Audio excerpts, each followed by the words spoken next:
માંડવી ઔદ્યોગિક તાલીમ સંસ્થા ખાતે રોજગાર એન્ટીસ ભારતી મેળાનું આયોજન કરવામાં આવ્યું હતું। ત્યાં મોટી સંખ્યામાં મહિલા અને પુરુષ ઉમેદવારોએ ભાગ લીધો હતો।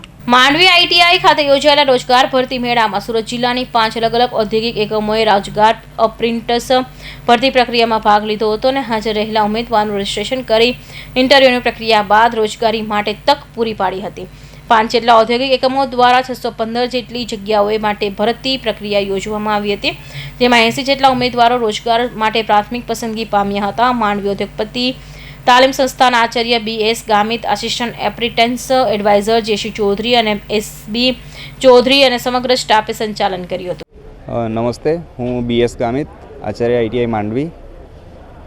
આજે ITI માંડવી ખાતે ભરતી મેળાનું આયોજન કરવામાં આવેલ છે। એમાં મુખ્યત્વે અમે એ ધ્યાન રાખ્યું છે કે અહીંના જે ઉમેદવારો છે એ લોકોની ટેન્ડન્સી એવી રહેલી છે કે ઘરથી નજીક જોબ મળે તો વેકેન્સી તો ઘણી બધી હતી, પરંતુ અમે થોડું અમારા લેવલ પર વર્કઆઉટ કરીને અહીંથી ઉમેદવાર સાંજે એની નોકરી પૂરી કરીને ઘરે પહોંચી શકે એવી જ ઇન્ડસ્ટ્રીઓને ઇન્વાઇટ કરી છે।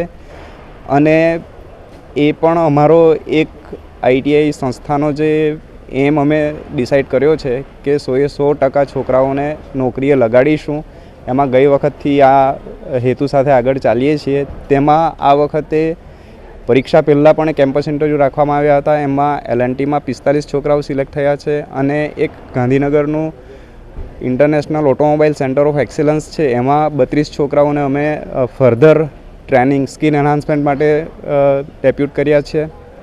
તેમજ જે બાકી રહેલા છોકરાઓ છે એ લોકોનું 100% પ્લેસમેન્ટ થઈ શકે એના માટેના પ્રયત્નના ભાગરૂપે અમે આજે 500થી વધારે વેકન્સી ઉપલબ્ધ થાય એ રીતની લગભગ 8 ઇન્ડસ્ટ્રીઝને જે ઉમેદવારોને અનુકૂળ આવે એવી ઇન્ડસ્ટ્રીઝને ઇન્વાઇટ કરી છે, જેઓએ 13,500થી લઈને 27,000 સુધીની સેલરી ઓફર કરશે આજે। અને ઘણા છોકરાઓ એમનું કેરિયરમાં એક કદમ આગળ વધીને એની જિંદગી સંવારશે, એના કુટુંબીઓ અને પરિવારજનોને મદદરૂપ થઈ શકશે। હમીરસિંહ ચૌહાણ, માંડવી।